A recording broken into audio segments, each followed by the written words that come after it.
কয়েক মাস আগে রাজ্যের সাবরুম কলাছড়া এলাকায় লাভ জিহাদের একটি ঘটনার সাক্ষী ছিল রাজ্যবাসী, যেখানে আমরা দেখেছিলাম ওই লাভ জিহাদিদের ঘটনায় সাবরুম কলাছড়ার বিপ্লব সেনের বাড়িতে এক নাবালিকা বধূ আত্মহত্যার চেষ্টা করেছিল।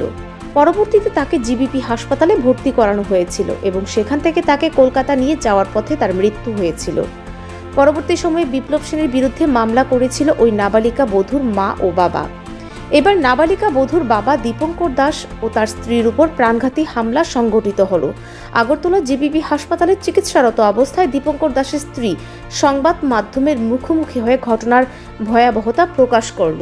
Bureau report, Janabarta news.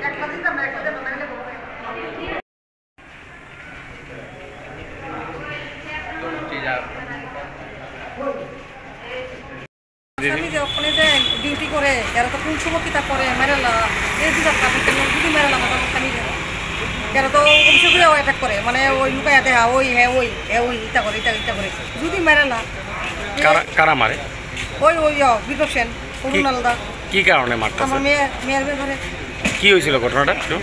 আমার মেয়ের তারা মেরে লেছে বিপ্লব সেন আর অরুণ আলাদা।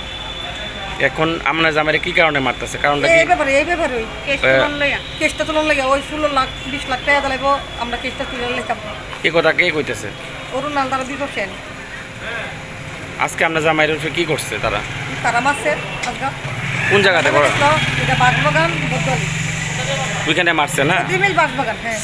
কোন জায়গাতে আপনার স্বামীরা আঘাত করছে? ওই তো মাথা ভিতরে সিরিজেন করাইছি, ওই সিরিজেন ওই ইডি করাইছি,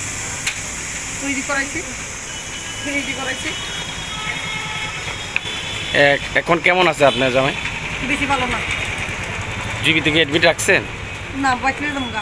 কি কারণে? বাইক নিয়ে বলতে ওখানে মাথাতে ব্যথা, অনেক আমি কেস করুন তারা কেস তারা আমি তো যদি আমার স্বামীরা মেরে না তারা তো মারি নিতে তারা মার তুই পারে আজকে তো মেরেছে কবে জানি জানো মেরে না তো আমি কারণে তো আমার একটা মাই আসলো কোন যদি আমার স্বামীরা মেরে না তো আমি কেন নিতাম ভাই? আগে কেস করেছিলেন না? আছে হাইকোর্ট আছে। এখন এত জামিন দেয়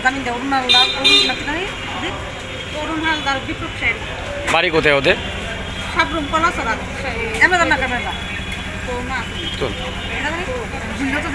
বিপ্লব সেন কলাছড়া। এখন আপনি কি চান? আমি তারা শাস্তি চাই, কিন্তু আমার স্বামীর রক্ষা কাটা করবো। আমার স্বামী দুদিন পর পরে তারা আজকে মনে অ্যাটাক করছে, আজদিন কবে মারিও লাগে আজদিন মারিও লাগে পরে তো আমি কারণে তখন। আপনার স্বামীর নাম কি? হ্যাঁ বুঝছি না। দীপঙ্কর দাস। বয়স কত? 40। কি করে উনি? সার্ভিস করে। বাড়ি কোথায়? বাড়ি আমরা তো ভাড়া এমনি ওখান তাই আমি জয়নগর চাই। জয়নগর থাকেন না?